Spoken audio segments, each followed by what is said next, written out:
Good morning students. पिछली class में हमने जाना था कि राज व्यवस्था का अर्थ क्या होता है और हमने देखा था कि इस राज व्यवस्था की जो भारतीय राज व्यवस्था है वो किस प्रकार की है, वो लोकतांत्रिक प्रकार की यानी कि डेमोक्रेटिक है।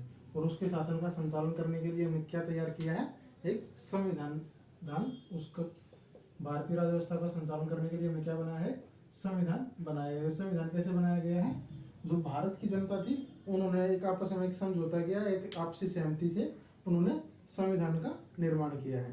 तो जैसा कि हमने पिछली क्लास में देखा था, हम बता रहे थे कि हम संविधान को जानने से पहले हमें संविधान की ऐतिहासिक पृष्ठभूमि समझनी होगी कि संविधान का जो विकास है वो कैसे हुआ और इसमें कौन कौन से प्रावधान शामिल किए गए, क्यों शामिल किए गए।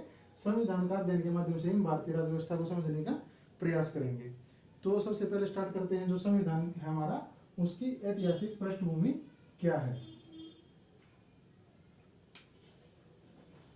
जो हमारा पहला अध्याय है वो क्या है, संविधान की ऐतिहासिक पृष्ठभूमि। इसके माध्यम से हम इसका बैकग्राउंड समझने का प्रयास करेंगे।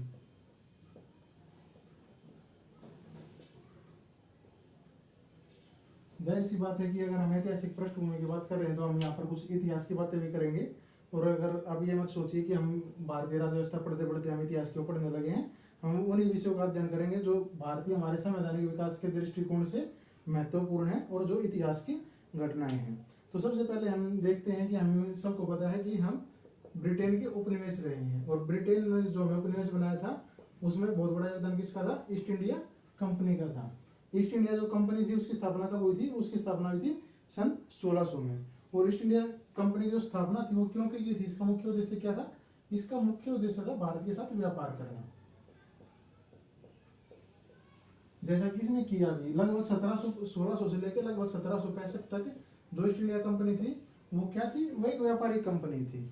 लेकिन 1765 में इसने बक्सर का युद्ध जीता और बक्सर के युद्ध के बाद, बक्सर का युद्ध जीतने के बाद इसको बंगाल में दीवानी अधिकार प्राप्त हो गए। और जैसे इसको बंगाल में, ईस्ट इंडिया कंपनी को बंगाल के जो दीवानी अधिकार प्राप्त हुए,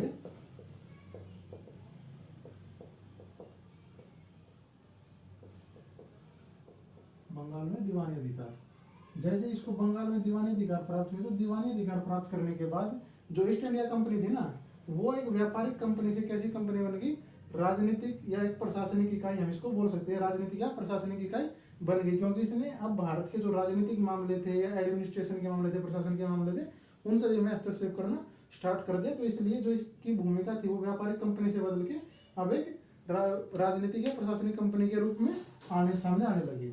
ये एक इतिहास का विषय है कि इसने जो प्रशासनिक इकाई के रूप में अपनी भूमिका कैसे निभाई, कैसे कैसे इसने प्लासी का युद्ध जीता, कैसे कैसे इसने बक्सर का युद्ध जीता, वो सब हम इतिहास में पढ़ेंगे। यहाँ पर हम सिर्फ यही पढ़ेंगे कि इसने दीवानी अधिकार प्राप्त कर लिया 1765 में, 1764 में बक्सर का युद्ध जीतने के पश्चात, और अभी एक व्यापारिक कंपनी बन गई। दीवानी अधिकार का क्या मतलब है, दीवानी अधिकार का मतलब है कि इसको बंगाल में कर वसूलने का अधिकार प्राप्त हो गया। एक तो कर वसूलने का अधिकार और न्याय करने का, दीवानी न्याय के मामलों का अधिकार इसको प्राप्त हो गया। और अब देखते हैं 1765 में इसको दीवानी अधिकार मिलने के बाद इसने 1765 से लेकर 1772 तक ये दीवानी अधिकार अपने पास रखे। लेकिन जो निजामत के अधिकार थे, यानी कि जो बंगाल का प्रमुख एडमिनिस्ट्रेशन था, जैसे कि कानून प्रशासन का मामला हो गया, वो इसने अपने हाथ में लिया। इसने सिर्फ कर वसूलने का अधिकार अपने हाथ में लिया और सारे मामले जो बंगाल का नवाब था ना उसी के पास रहे। तो 1765 से लेकर 1772 तक ये व्यवस्था चलती रही कि आधा शासन कंपनी के पास रहा, कर वसूलने का कार्य हुआ या दीवानी न्याय हुआ, और आधा जो शासन था वो किसके पास रहा, वो बंगाल के नवाब के पास रहा एक तरीके से। तो जो 1765 से लेकर 1772 तक यही व्यवस्था चलती रही और इसी को बोला गया कि बंगाल में द्वैध शासन की व्यवस्था थी। लेकिन 1772 में एक तरीके से जो कंपनी थी उसने द्वैध शासन को समाप्त करके जो पूरा शासन था ना बंगाल का, वो अपने हाथ में ले लिया। और एक तरीके से जो भारत में जो ब्रिटिश शासन की शुरुआत है वो कहाँ से मानी जाती है, 1772 से मानी जाती है। क्योंकि 1772 में जो ईस्ट इंडिया कंपनी थी उसने द्वैध शासन को समाप्त करके जो बंगाल का पूरा शासन था वो अपने हाथ में ले लिया। लेकिन जो बंगाल का शासन था वो किसने लिया, वो कौन संभाल रहा था, ईस्ट इंडिया कंपनी संभाल रही थी। ये क्या है, कंपनी है, ना कि ब्रिटिश की सरकार है।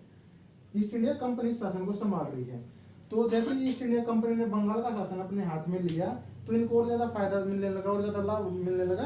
तो वहां पे जो ब्रिटिश संसद है या जो ब्रिटिश सरकार है उसने भी सोचा कि जो ईस्ट इंडिया कंपनी है ये कोई सरकार नहीं थी, ये कंपनी थी। ब्रिटिश सरकार ने सोचा कि हम भी इस ईस्ट इंडिया कंपनी का जो मुनाफा है उसमें से कुछ अपना हिस्सा प्राप्त करें।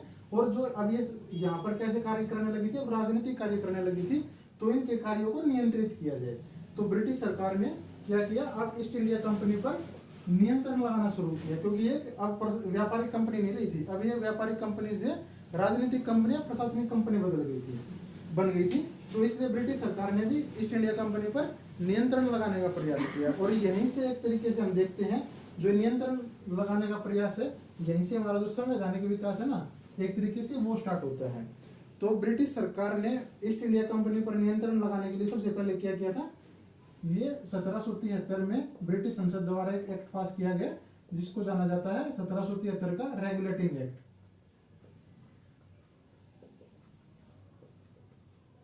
रेगुलेटिंग एक्ट हमारे संवैधानिक विकास की दृष्टि से महत्वपूर्ण है। इसको क्यों महत्वपूर्ण है हम जानेंगे, तो इसका महत्व ही जानेंगे कि रेगुलेटिंग एक्ट का महत्व क्या है, और दूसरा हम देखेंगे कि इसके प्रावधान क्या थे। जो इसके प्रावधान है 1773 के रेगुलेटिंग एक्ट की, ये एग्जाम्स में डायरेक्ट क्वेश्चंस के रूप में पूछ लिए जाते हैं, तो वो जानना भी हमारे लिए जरूरी है। सबसे पहले हम देखेंगे इसका रेगुलेटिंग एक्ट का महत्व क्या था।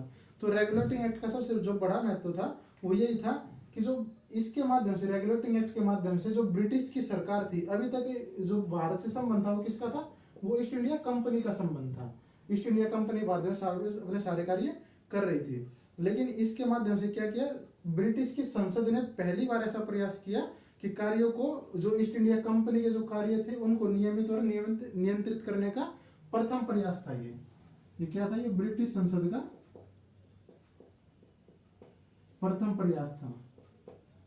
प्रथम प्रयास किस चीज का था, जो ईस्ट इंडिया कंपनी थी ना उसके कार्यों को नियमित और नियंत्रित करने के लिए उसका प्रथम प्रयास था। और इसका दूसरा महत्व क्या है, अभी तक इससे पहले क्या था, इससे पहले ईस्ट इंडिया कंपनी को व्यापारिक कंपनी माना जाता था, लेकिन जो रेगुलेटिंग एक्ट के माध्यम से क्या किया गया, रेगुलेटिंग एक्ट के माध्यम से ईस्ट इंडिया कंपनी को एक प्रशासनिक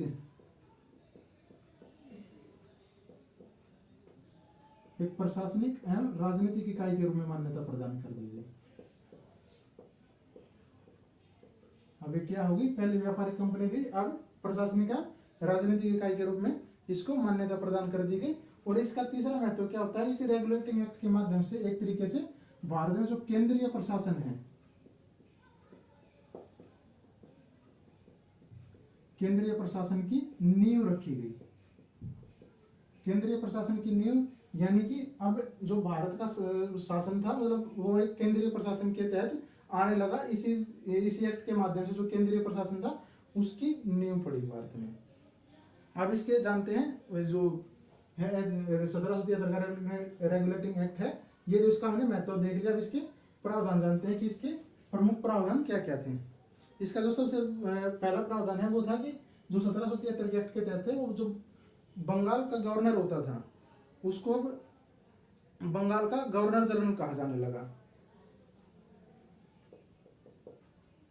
बंगाल के गवर्नर को क्या कहा जाने लगा, गवर्नर जनरल कहा जाने लगा।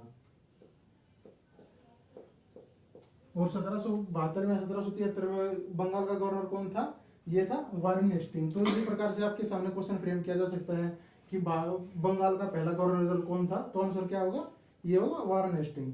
अगर ये फिर यह पूछा जा सकता, या फिर ये पूछा जा सकता है कि बंगाल का अंतिम गवर्नर कौन था, तो उसका आंसर भी क्या होगा, वो भी होगा वारेन हेस्टिंग। ये था इसका रेगुलेटिंग एक्ट का पहला प्रावधान कि बंगाल के गवर्नर को क्या कहा जाने लगा, गवर्नर जनरल कहा जाने लगा। और दूसरा प्रावधान इसमें क्या किया गया, जो गवर्नर जनरल था इसकी सहायता के लिए एक 4 सदस्यीय कार्यकारी परिषद का निर्माण किया गया। अभी तक 2 प्रावधान होने पड़े, एक तो बंगाल के गवर्नर को क्या कहा गया, गवर्नर जनरल कहा गया, और दूसरा 4 सदस्यीय कार्यकारी परिषद का निर्माण किया गया। और एक और प्रावधान, इसका दूसरा प्रावधान देखा जाए तो इसमें दूसरे प्रावधान में क्या था, इसी एक्ट के तहत 1774 में कलकत्ता में एक सुप्रीम कोर्ट की स्थापना की गई।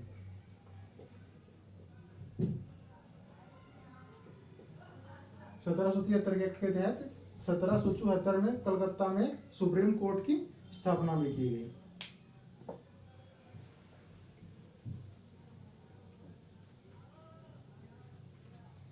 इस एक्ट की और प्रावधान क्या है, एक प्रावधान एक ही होता था, जैसे ये ईस्ट इंडिया कंपनी है, तो कंपनी जो आज के टाइम पे भी जो कंपनी होती है उनका संचालन कैसे होता है, कंपनी के कुछ डायरेक्टर्स होते हैं, तो उन डायरेक्टर्स के माध्यम से कोई भी कंपनी है वो अपने कार्यों का संचालन करती है। तो जाहिर सी बात होगी कि इस कंपनी का संचालन इसके डायरेक्टर्स के माध्यम से किया जाता होगा। तो जो इस कंपनी के डायरेक्टर्स थे उनको जाना जाता था कोर्ट ऑफ डायरेक्टर्स के नाम से,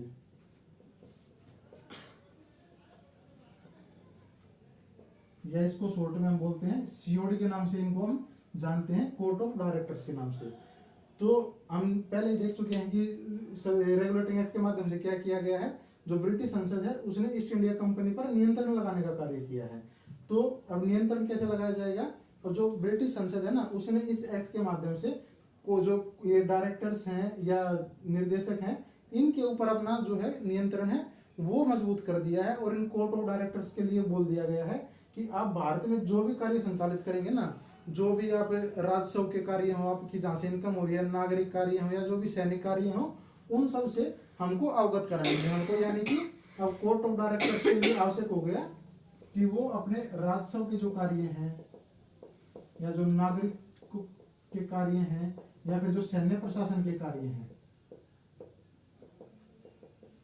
इन सभी की जानकारी वो किसको देंगे, वो देंगे ब्रिटिश की संसद को, इन सभी की जानकारी देंगे। एक तरीके से ये क्या हुआ, इस प्रकार जो ब्रिटिश संसद है उसने कोर्ट कंपनी पर अपना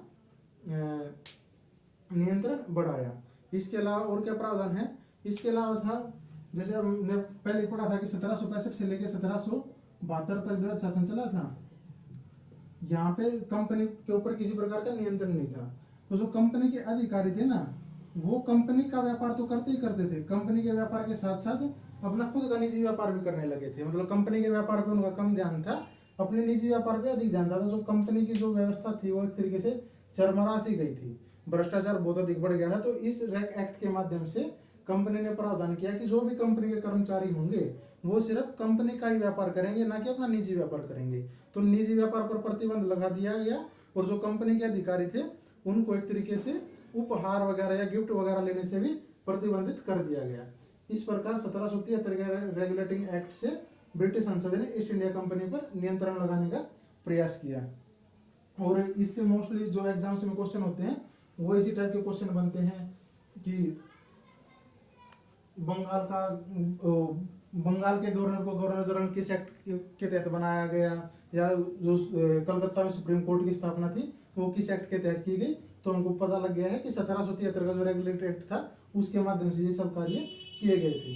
तो 1773 का एक्ट था। अब इस एक्ट में कुछ कमियां रह गई थी, इन्हीं कमियों को पूरा करने के लिए 1781 में भी एक ब्रिटिश संसद ने एक एक्ट पास किया गया था, उसको जाना जाता है एक्ट ऑफ सेटलमेंट के नाम से। उस एक्ट को किस नाम से जाना जाता है, एक्ट ऑफ सेटलमेंट के नाम से जाना जाता है। हालांकि इसके प्रावधान कुछ इतने खास प्रावधान नहीं है कि वो एग्जाम पॉइंट ऑफ व्यू से इंपॉर्टेंट नहीं है, तो इसको हम इतना विस्तार से नहीं पढ़ेंगे। इसके बाद एक जो एक्ट आता है 1784 में ब्रिटिश संसद एक एक्ट पास करती है, और 1784 के एक्ट के माध्यम से भी जो 1773 का रेगुलेटिंग एक्ट था ना उसकी कमियों को पूरा करने का प्रयास किया जाता है। जो 1784 में जो एक्ट पास किया गया इसको जाना जाता है पिट्स इंडिया एक्ट के नाम से। किस नाम से, पिट्स इंडिया एक्ट।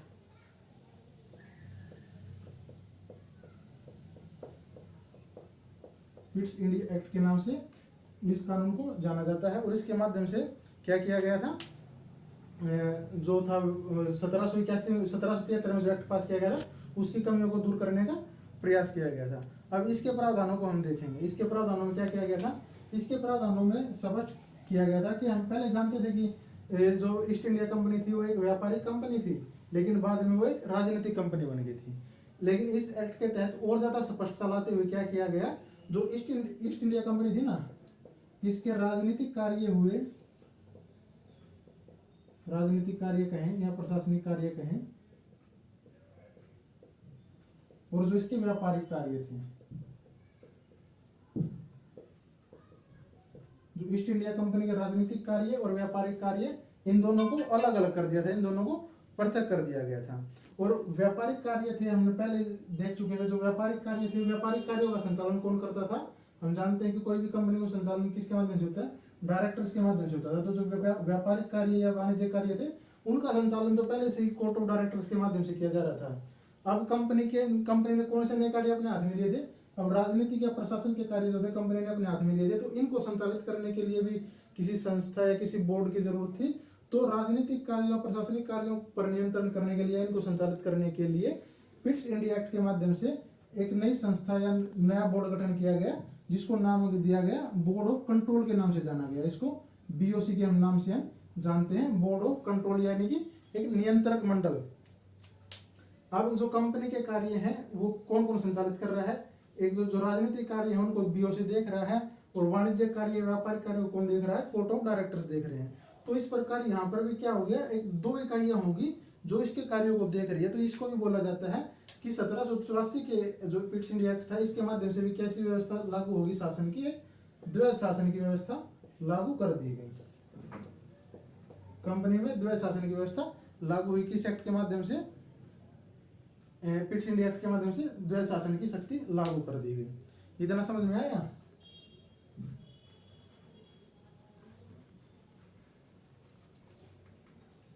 जो नई इकाई बनाई गई थी, जो बीओसी के नाम से यानी बोर्ड ऑफ कंट्रोल के नाम से जो नई इकाई बनाई गई थी, उसको व्यापारिक कार्यों के साथ साथ और कार्य भी दिए गए। जैसे कि उसको और कार्य दिए गए थे, नागरिक हो, सैन्य सरकार हो, या राजस्व गतिविधियों का अधीक्षण करना हो या उन पर नियंत्रण रखना हो, इनका कार्य भी उसको सौंपा गया था। जो बोर्ड ऑफ कंट्रोल था, इसको और क्या क्या कार्य सौंपे गए थे? जैसे कि जो नागरिक कार्य थे, या सैन्य प्रशासन के जो मामले थे, या फिर राजस्व के मामले थे, इन सब पर निगरानी रखने का कार्य दिया गया था इसको, कि इन सब पर निगरानी बना के रखेंगे।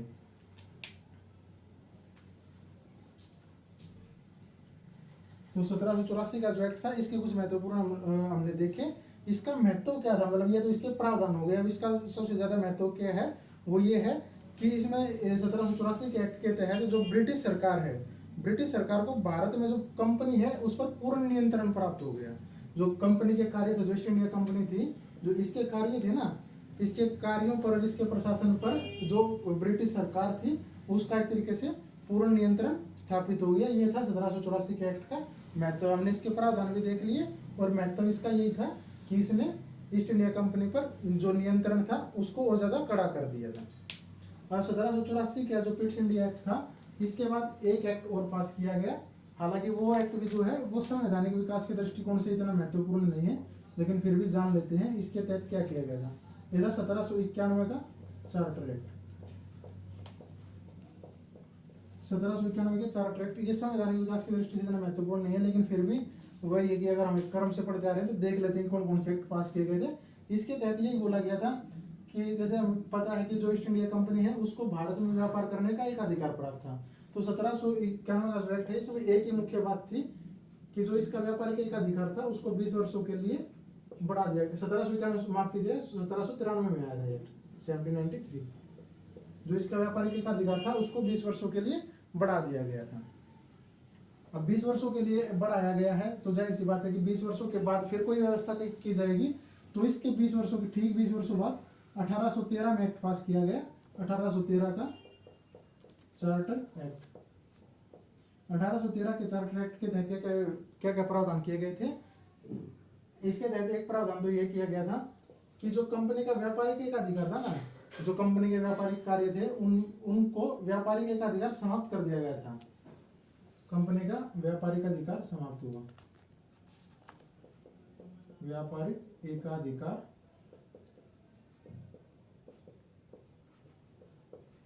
समाप्त हो गया। बस चाय और चीन के साथ इसका व्यापारिक एकाधिकार बना रहा। चाय और चीन के साथ व्यापारिक एकाधिकार बना रहा। इसका मतलब क्या है कि जो व्यापार थे और क्षेत्रों में जो व्यापार था वो इसका समाप्त हो गया था। लेकिन जो चाय का जो व्यापार करती थी कंपनी, वो जो चीन के साथ व्यापार करती थी, इसमें अभी भी किसका एकाधिकार बना रहा? ईस्ट इंडिया कंपनी का एकाधिकार बना रहा। एक प्रावधान तो ये था। इसके अलावा एक प्रावधान और था, इसमें भारतीय शिक्षा पर 1 लाख रुपया खर्च करने की बात की गई थी इस एक्ट में। क्या बात की गई थी इस एक्ट में? भारतीय शिक्षा पर 1 लाख रुपया खर्च करने की बात की गई थी। और इसके अलावा जो ईसाई मिशनरियां हैं, ईसाई मिशनरियां यानी कि जो ईसाई धर्म के जो धर्माधिकारी होते हैं या जो ईसाई धर्म का प्रचार प्रसार करते हैं, उनको भारत में आने का और जो ईसाई धर्म का प्रचार प्रसार करने की स्वतंत्रता इस एक्ट के तहत दे दी गई थी। हालांकि संवैधानिक विकास के दृष्टिकोण से देखा जाए तो इस एक्ट में भी संवैधानिक विकास के लिए कुछ इतना खास प्रावधान नहीं था। इसके अलावा आज का हम लास्ट पढ़ लेते हैं।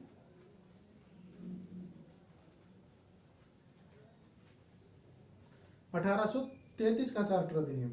1833 का चार्टर अधिनियम था ना,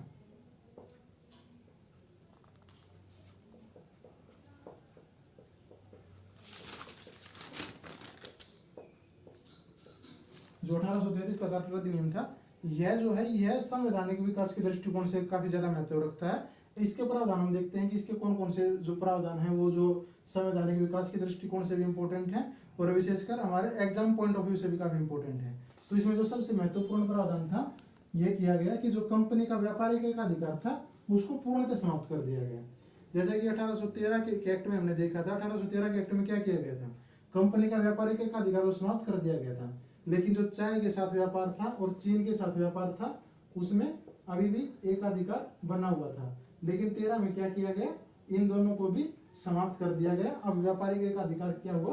पूर्णतः समाप्त हो गया।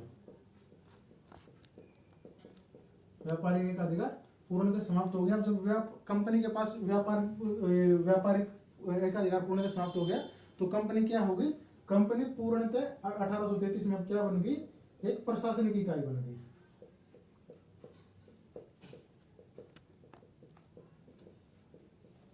कंपनी क्या बनी? पूर्णतः प्रशासनिक इकाई बन गई थी। इसके तहत क्या किया गया और क्या कार्य किया गया? इसके तहत किया गया, अभी तक हमने पढ़ा था कि जो 1773 का जो रेगुलेटिंग एक्ट था उसमें क्या किया गया था? बंगाल का जो गवर्नर था, बंगाल के गवर्नर को क्या बना दिया गया था? बंगाल का गवर्नर जनरल बनाया था।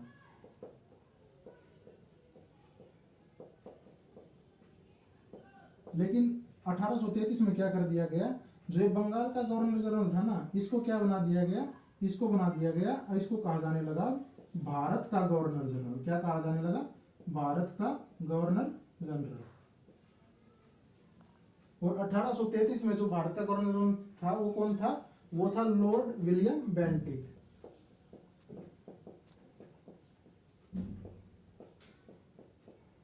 तो अगर आपसे क्वेश्चन पूछा जाए कि भारत का प्रथम गवर्नर जनरल कौन था, तो उत्तर क्या होगा? उत्तर होगा लॉर्ड विलियम बेंटिक।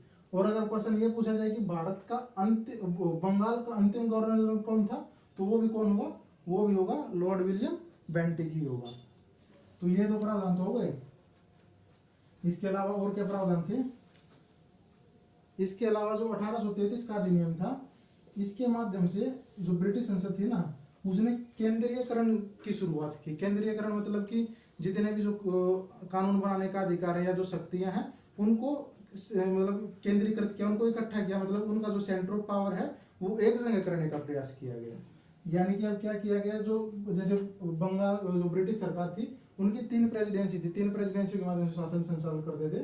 जैसे मद्रास थी, बंबई थी और बंगाल थी। जो अभी तक क्या होता था? अभी तक जो मद्रास की प्रेसिडेंसी थी उनको अपने कानून बनाने का अधिकार था, बंबई की प्रेसिडेंसी को अपने क्षेत्र के लिए कानून बनाने का अधिकार था और बंगाल को अपने कानून बनाने का अधिकार था। लेकिन अब क्या किया गया? केंद्रीकरण की शुरुआत करके जो मद्रास और जो बंबई की प्रेसिडेंसी थी, इनके जो कानून बनाने के अधिकार थे वो छीन लिए गए। और जो कानून ये दोनों प्रेसिडेंसियों को किसके अधीन कर दिया गया? एक तरीके से बंगाल के अधीन करके केंद्रीकरण की शुरुआत यहाँ से की गई। और इसके माध्यम से क्या किया गया? 1833 के एक्ट के माध्यम से और किया गया, भारत में सिविल सेवाओं को, भारत में जो सिविल सेवाएं हैं उनके लिए जो खुली प्रतियोगिता थी उसको स्टार्ट करने का प्रयास किया गया। भारत में नहीं, हालांकि जो उस टाइम उस समय तक जो सिविल सेवाएं होती थी, जो कंपनी की जो सर्विसेज थी, उनकी परीक्षा तो इंग्लैंड में ही होती थी। लेकिन अभी तक क्या होता था? अभी तक यही होता था, उसके लिए कोई परीक्षा आयोजित नहीं होती थी। जो कंपनी के अधिकारी थे ना, वो जो कोर्ट ऑफ डायरेक्टर्स थे उनके माध्यम से, वो अपने मनोनयन के माध्यम से, मतलब खुद सिलेक्ट करके उसमें लोगों को सिलेक्ट करते थे अपने माध्यम से। लेकिन 1833 के एक्ट में क्या किया गया, जो सिविल सर्विसेज थी उनके लिए परीक्षा आयोजित करने की बात की गई थी। यहाँ पर सिर्फ बात की गई थी, हालांकि जो परीक्षा थी वो स्टार्ट नहीं हुई थी। जो परीक्षा स्टार्ट हुई वो कब हुई थी, वो 1853 के एक्ट के माध्यम से परीक्षा स्टार्ट की गई थी। एक तो ये था कि इसमें सिविल सर्विसेज के लिए परीक्षा आयोजित की जाए, उसकी बात की गई थी। और ये बोला गया था 1833 के एक्ट में ही कि जो भी भारतीय होंगे ना, उनको कंपनी की सेवाओं में, मतलब कोई भी व्यक्ति हो, भारतीय नहीं कोई भी व्यक्ति हो, उनको जो कंपनी की सर्विसेज है उसमें किसी प्रकार का भेदभाव का सामना नहीं करना पड़ेगा। जैसे धर्म हो, मूल, वंश, रंग आदि सब के आधार पे जो भेदभाव है वो समाप्त कर दिया गया एक तरीके से। हालांकि ये जो सभी बातें थी वो डॉक्यूमेंट्स में थी, भेदभाव तो होता ही था। और जो भारतीय थे उनको कंपनी में सेवा करने से हतोत्साहित किया जाता था एक प्रकार से। तो ये थे 1833 के एक्ट के महत्वपूर्ण प्रावधान। आज हम इतना ही पढ़ेंगे, आगे का जो ऐतिहासिक विकास होगा वो हम कल देखेंगे कि और कौन कौन से एक्ट मतलब संवैधानिक विकास के दृष्टिकोण से महत्वपूर्ण है। चलिए ठीक है।